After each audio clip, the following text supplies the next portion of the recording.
contente, ça fait tellement longtemps que j'attends de faire ce vlog, je pense que j'ai l'idée depuis 1 an à peu près. Et ça y est, le moment est venu, il s'agit de mon vlog réécriture de La Belle et la Bête. Donc il y en a vraiment beaucoup de réécritures, j'en ai déjà lu pas mal, mais j'en recherche toujours des nouvelles et il y a ces trois là qui m'ont tapé dans l'œil dernièrement. Plus ou moins dernièrement, comme je vous dis, ça fait un mois que j'avais l'idée de ce vlog. Donc je vais les lire avec vous. Et je me suis dit que l'atmosphère de La Belle et la Bête se prêterait aussi très bien à la saison. Donc le premier que j'ai prévu, c'est Rosie et la Bête, le 3e tome d'Il était une fangirl. J'ai lu le premier, Geekerella, que j'avais pas mal aimé il y a plusieurs années. En fait, c'est des romances young adultes qui s'orientent autour d'une fandom aussi, et j'aime bien ça. Et là, c'est la fandom de Starfield, qui est une saga de science-fiction. Donc une petite réécriture moderne. Comme c'est du young adult, j'imagine que ce sera plus light niveau scène spicy. Et j'ai vu que il avait pas des super notes par contre celui-là. Donc j'ai un peu peur, mais on va voir. J'ai aussi The Rose Gate. Celui-là c'est intéressant parce que c'est un roman auto-édité. Et vous savez que je n'en lis vraiment pas souvent. C'est une réécriture qui commence dans notre monde avec une jeune fille qui va à l'université. Donc on est plutôt dans du young adulte, peut-être new adulte dans ça là. Et qui va se retrouver emportée dans l'univers des féeries avec la côté réécriture de La Belle et la Bête. Donc un petit peu comme A Curse So Dark and Lonely où ça commence dans notre monde et puis ça continue dans un autre monde magique. En principe j'aime bien ça parce que j'imagine que dans ma tête je me dis oh ça pourrait m'arriver un jour à moi aussi. Bref, donc c'est ça pour ce livre-là, genre c'est pas beaucoup plus à part qu'il avait quand même des très bonnes notes. Et c'est pour ça que je l'ai pris, même si j'ai toujours pas avec les auto-édités, j'essaye de découvrir un peu plus. Et le dernier, c'est By the Book, qui vient de sortir en français je pense aussi d'ailleurs, ou qui va sortir très bientôt. C'est le 2e tome de la saga Meant to Be, pareil le premier c'était Cendrillon, décidément c'est apparemment l'ordre à suivre, on commence par Cendrillon et on peut continuer avec La Belle et la Bête. Et donc là on est plus sur une romance adulte, je ne connais pas l'autrice apparemment dans cette série, pour chaque conte réécrit c'est une autrice différente. Le premier qui était sur Cendrillon et que j'avais vraiment bien aimé, c'était par celle qui a fait Dumpling, Julie Murphy. Et je l'avais trouvé vraiment sympa, même si j'aurais aimé qu'il y ait un petit peu plus de spicy. C'est comme ça. Et donc celui-là, c'est pareil dans notre monde et tout, donc on est vraiment dans du contemporain. D'habitude quand je lis des réécritures de La Belle et la Bête, je vais plus vers la fantasy, donc là je suis quand même intéressée d'en voir 2 qui sont vraiment sans magie. Ça va être un petit changement sympa. Je vais commencer je pense par Rosie et la Bête parce qu'il est en français et que je risque de le lire très rapidement et donc ça m'encourage. Et je pense que By the Book, je vais le commencer mais en livre audio aussi pour avoir un petit peu des 2 formats à lire. Je vous ferai une petite update quand j'aurai attaqué tout ça. Mais avant de clore cette introduction de vlog, je voulais faire un petit unboxing avec vous parce que j'ai reçu un paquet de livres. Donc j'ai reçu ce paquet qui est assez gros mais vu le poids, voilà. Il n'y a pas tant de livres que ça. Ouh, je pensais que c'était Interforum mais en fait c'est Gallimard. Trop bien. Je suis trop contente. Donc j'avais demandé la trilogie de l'ours et le rossignol. C'est pas pour tout de suite, c'est pour le Cold Winter Challenge, mais j'aime bien me préparer à l'avance, avoir les livres et tout. J'avais lu le premier tome il y a 2 ou 3 ans maintenant, j'avais beaucoup aimé, mais il faut reconnaître que c'est assez flou dans ma tête maintenant. Je me souviens juste que j'avais aimé. Donc je me suis dit je vais le relire en français, et tant qu'à y être, je lirai le tome 2, La fille dans la tour, et le tome 3, L'hiver de la sorcière. Pour me faciliter la vie, je me suis dit je vais les prendre en français, et je trouvais que ces éditions-là étaient quand même particulièrement belles. Donc cet hiver, l'objectif ce sera de lire les 3. J'ai trop hâte. Mais revenons à nos moutons pour le moment avec La Belle et la Bête. Je viens vous faire une petite update avant d'aller me coucher. J'ai attaqué By the Book en livre audio comme je voulais. J'ai lu à peu près 15%, donc c'est un bon départ. Et c'est vraiment chouette pour le moment. On a Isabelle, qui est l'assistante d'une éditrice dans une grosse maison d'édition qui s'appelle Tale as Old as Time. Petit clin d'œil à La Belle et la Bête. Et ça fait quelques années qu'elle y est et elle n'arrive pas à faire évoluer sa carrière. Elle a l'impression que sa boss ne la voit pas, qu'elle voudrait devenir éditrice mais qu'il n'y a rien qui se passe dans ce sens-là. On sent qu'il y a comme des petits trucs qui se passent au bureau. Vraiment, elle n'est pas super heureuse de son travail. Et elle se retrouve un petit peu par la force des choses à devoir convaincre un auteur qui est censé rendre son manuscrit depuis longtemps et qui l'a pas fait. Beau, il s'appelle. Elle est censée le convaincre de montrer une preuve que son livre est écrit ou au moins d'accepter d'avancer dans son process. Sauf que lui, il répond jamais aux emails, il est complètement isolé, il est assez colérique quand elle le rencontre et tout. Donc il correspond vraiment bien à la bête. Et je trouve ça vraiment drôle parce que beau, c'est un nom qui veut dire quelque chose en français, qui est le contraire de bête, la belle et la bête. Il s'appelle Beau. Je trouve ça rigolo. Et en fait, il a une assistante qui va se blesser, et ce qui va être un peu la manière dont Izzy va pouvoir commencer à communiquer avec lui parce qu'elle est là quand ça se passe. On voit que l'assistante c'est un petit peu comme l'équivalent de Mrs. Pot.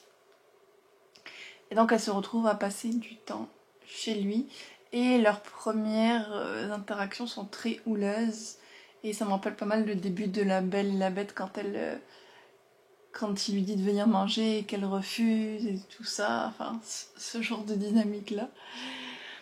Donc pour le moment j'aime vraiment beaucoup. C'est dommage que je l'ai pas lu quand j'étais en Californie en fait parce que ça se passe à Santa Barbara. Mais au moins je sais situer les choses et je sais de quoi il parle à différents endroits, je comprends les références et ça c'est plutôt cool. Donc Izzy c'est un personnage que j'aime bien, qui a un bon potentiel, j'aime bien que le livre se passe dans le milieu de l'édition aussi. Et Beau, bah, c'est très mystérieux, qu'est-ce qui l'a rendu comme ça, cloîtré, qu'est-ce qui fait qu'il ait ce mauvais caractère, qu'est-ce qui s'est passé dans sa vie. J'imagine qu'on va le découvrir et j'ai hâte de savoir. Donc vraiment, un bon début pour celui-là. Et puis en plus c'est cool parce que c'est avec des personnages noirs. Donc c'est chouette d'avoir aussi des réécritures avec plus de diversité. J'ai aussi attaqué Rosie et la Bête. Donc j'en suis à peu près à 10% du livre, je dirais, vu le nombre de pages.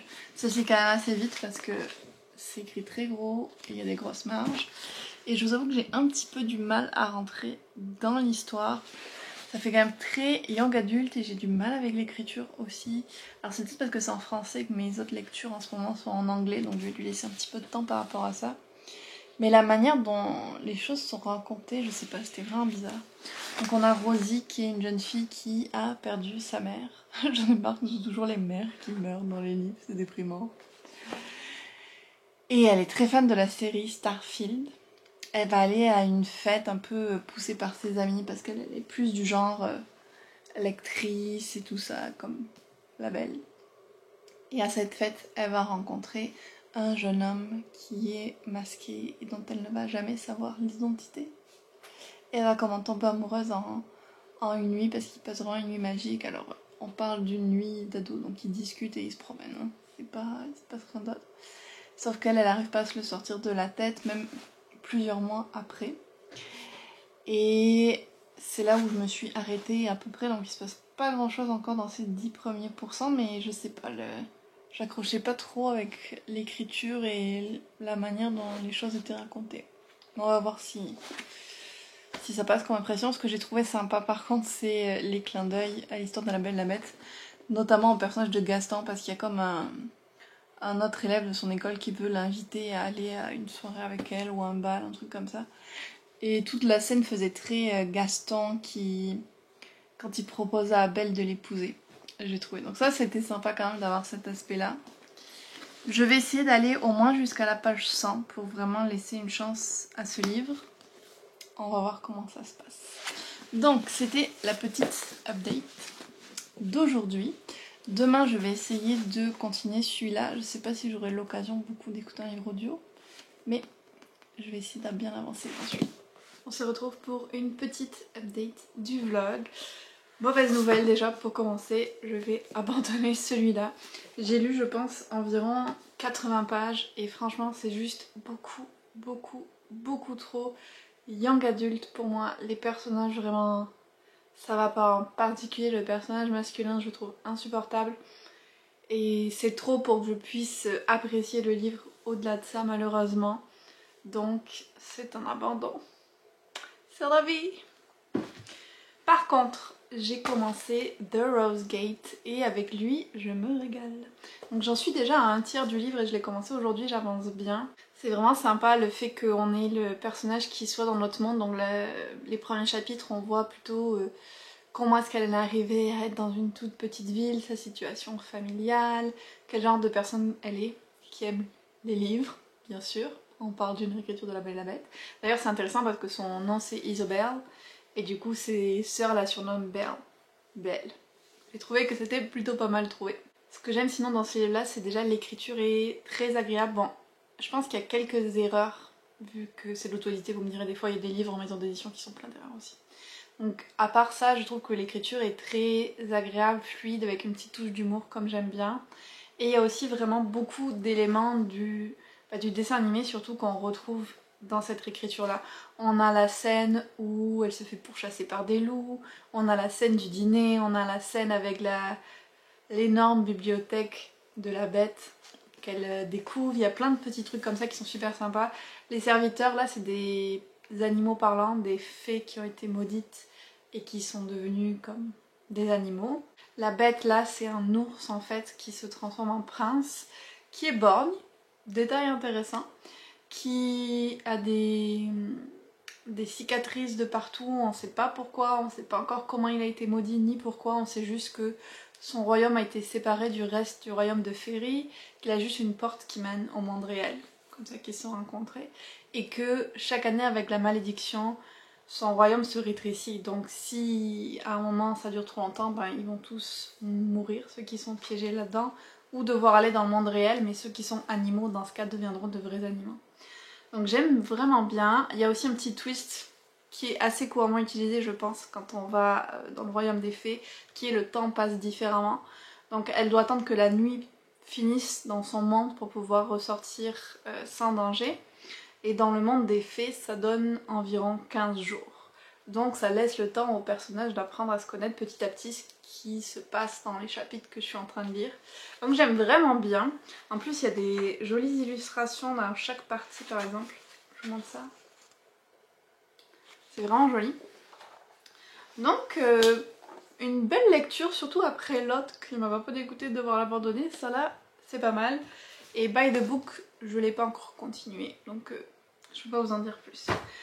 C'était ça pour la petite update, donc du bon et du moins bon. Je me suis dit que j'allais en profiter en fait de cette vidéo pour vous montrer ma petite collection de La Belle et la Bête, parce que j'aime bien, enfin, j'adore, c'est mon conte préféré, donc j'en ai plusieurs éditions, j'ai des objets en rapport, donc je vais vous montrer ça. Déjà pour mon anniversaire il y a plusieurs années, on m'avait offert l'édition Minalima de La Belle et la Bête, donc en anglais, je sais pas s'ils l'ont sorti en français ou pas déjà, mais c'est magnifique.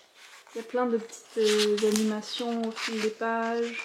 Je l'ai même pas encore lu dans cette édition là, donc j'hésite peut-être à le faire pour ce vlog. Donc là c'est plus le conte on va dire originel, entre guillemets, parce qu'il y a toujours plein de versions d'un conte et des fois c'est dur de savoir qui est venu en premier. Je vous montre encore une dernière petite page. Vraiment chouette, j'avais beaucoup aimé lire Le Magicien d'Oz sous ce format là.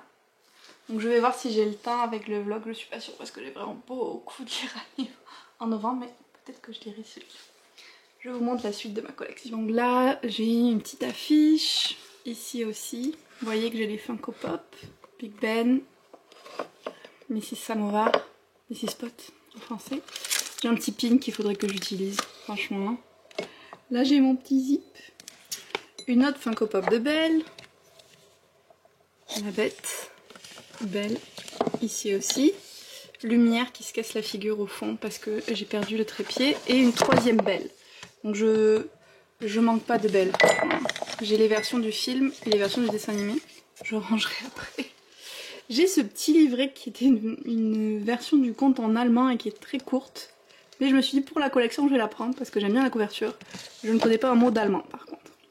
Et donc là j'ai une version, enfin deux versions originales du conte. Celle de Madame de Villeneuve et celle de Madame de Beaumont, qui sont comme les plus connues. que j'aime vraiment beaucoup. J'ai lu il y a quelques années. J'ai ça qui est une réécriture un petit peu aussi Twisted Tale que j'avais beaucoup aimé. Une réécriture steampunk qui était intéressante mais voilà. Et ça c'est un petit carnet La librairie de Belle. Donc avec des citations. Ma petite collection donc de La Belle et la Bête que je compte bien faire grandir.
Ça y est, j'ai fini mes deux autres réécritures de La Belle et la Bête. Alors heureusement, ça s'est mieux passé que la première. The Rose Gate, j'ai beaucoup aimé. On avait vraiment plein d'éléments qui me rappelaient le Disney en particulier, de La Belle et la Bête, le miroir, les roses qui étaient très présentes, l'histoire de la vieille femme qui est un peu responsable de la malédiction. Il y avait vraiment beaucoup d'aspects qui se rapportaient à cette version-là de l'histoire. Et en même temps, l'autrice a rajouté plusieurs éléments du folklore irlandais, tout ce qui touche au cours des fées qu'on peut retrouver dans d'autres légendes. J'ai trouvé aussi que les personnages étaient vraiment chouettes. La romance est très slow burn, il se passe pas grand chose. J'aime bien quand c'est des livres un petit peu plus steamy, vous le savez, mais c'était quand même sympa de lire cette romance qui se développe vraiment au cours du temps, qui est comme Friends to Lovers un petit peu. Et c'était plutôt chouette quand même d'avoir ce changement-là, on va dire, par rapport à d'autres romances. Le seul truc qui m'a un petit peu dérangée dans ce livre, c'est un peu l'aspect religion, parce que la personnage principale, Isobel, est croyante, et du coup il y a comme des petits hints à Dieu, mais bon, c'est vraiment très léger, et c'est pas quelque chose que j'aime retrouver dans le livre, donc ça m'a un petit peu dérangée. C'est quand même rien de dramatique, donc j'ai quand même beaucoup aimé cette lecture. Et je pense que je lui mettrais un 4 sur 5. Et puis il y avait By the Book, donc qui lui était plus dans la réécriture romance contemporaine. Grande frustration, comme celui de Cendrillon, If the Shoe Fits. C'est du fade to black. Donc ils s'embrassent, ils vont dans la chambre et puis pouf, t'es le lendemain ou t'es plus tard. Je trouve ça toujours très frustrant, mais je m'y attendais un petit peu vu que c'était le cas du livre d'avant dans la même série. Dans celui-là, je l'ai quand même beaucoup aimé aussi. Par contre, dans la version audio, parce que je l'écoutais en livre audio, le rire était insupportable. Le rire que la narratrice faisait pour les deux personnages, en particulier pour le personnage masculin, c'était vraiment insupportable. J'en avais trop marre de ça. Là aussi, on avait plusieurs éléments de l'histoire un petit peu de Cendrillon qui étaient comme réutilisés. Par exemple, à un moment, elle porte une robe jaune, mais je trouvais que c'était quand même moins présent que dans celui-là, mais il y avait quand même des petits hints. Ce que j'ai moins aimé dans celui-là, c'est que comme beaucoup de romances contemporaines, ça repose sur un manque de communication, une espèce de plot twist final, et ça me frustre tellement ces histoires de miscommunication. Genre, pourquoi on a une époque moderne où on peut s'envoyer des messages et tout, et pourquoi on se dit juste oh il m'a pas envoyé un message, ça y est c'est fini entre nous, genre toi aussi tu peux lui envoyer un message. Enfin c'est des trucs comme ça genre qui m'énervent vraiment beaucoup. Elle est beaucoup dans sa tête à se douter d'elle-même, même à la fin, et à se dire ah ben non ça devait pas être important pour lui et tout, mais au lieu d'imaginer, pose-lui la question et parle avec lui, ça va t'éviter bien des inquiétudes. Donc ça c'est un côté un petit peu frustrant. Aussi dans ce livre là on avait plus une bête, on va dire au niveau du caractère, parce qu'il a une personnalité quand même ombrageuse et il fait des petites crises. Hein. Celui-là c'était plus physiquement la bête, vu qu'il se transforme en ours et qu'il avait quand même pas mal de cicatrices, donc c'est intéressant qu'on avait ces deux aspects là. J'avais un peu de mal avec ces personnages masculins des fois aussi, notamment il fait quelque chose où j'étais comme je comprends pourquoi, mais quand même j'ai du mal à accepter. Donc je l'ai quand même aimé et je pense qu'au final je lui mettrais sûrement un 3,5 ou un 4 sur 5 parce que de façon globale je l'ai trouvé chouette. Mais si je devais choisir entre les deux, j'ai quand même préféré celui-là. Il y avait quand même la vibe fantasy forcément qui aidait, mais à tous les niveaux, à part au niveau steamy, celui-là il y en avait un peu plus, j'ai préféré celui-là. Le classement que je vais faire pour ce vlog, bon, ben, clairement celui-là c'est celui que j'ai le moins aimé, hein, en abandon. Ensuite je mettrai celui-là. Et en première place, ce serait lui. C'était quand même bien chouette de faire ce petit vlog là. Ça m'a fait du bien en tant que fan de La Belle et la Bête de me replonger dans les histoires et de m'amuser à retrouver les différents éléments qui ont été utilisés par les différentes autrices. Je vais arrêter le vlog là, j'espère que ça vous aura plu et n'hésitez pas à me dire s'il y a de ces livres qui vous tentent et quel thème vous aimeriez pour un futur vlog. Et puis on se retrouve très bientôt dans une autre vidéo.